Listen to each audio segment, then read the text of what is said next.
lutte. Les collégiens du Pas-de-Calais ont été sensibilisés à la lutte contre le gaspillage alimentaire. Dans le cadre de la journée de l'alimentation qui s'est déroulée hier, plusieurs actions étaient notamment organisées dans les établissements scolaires du département du Pas-de-Calais. Mais le collège Jean Zay n'a pas attendu cette journée thématique pour sensibiliser les élèves à la lutte contre le gaspillage alimentaire. Et cela passe par plusieurs actions, Jérôme Lefebvre. Les enseignants rappellent constamment aux élèves plusieurs notions à connaître sur les aliments. Leur prix, la manière de les consommer et surtout ne pas remplir à l'excès son assiette. Le but est simple, éviter le gaspillage alimentaire. Pour cela, le collège s'est doté d'une table de tri.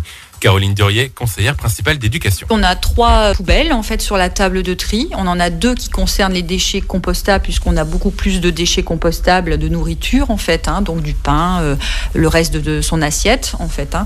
Et puis les déchets non compostables, on a juste une petite poubelle pour tout ce qui est papier, plastique, aluminium.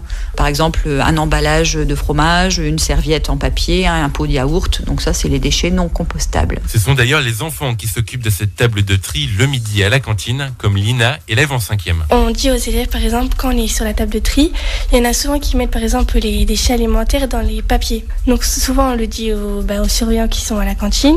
Le collège Jean Zay a candidaté au label Éco-Collège afin de multiplier les actions concrètes contre le gaspillage alimentaire. Et rappelons que 20 kilos de déchets alimentaires sont utilisés chaque année et sont donc mis à la poubelle par chaque Français, alors que ce chiffre peut être revu à la baisse.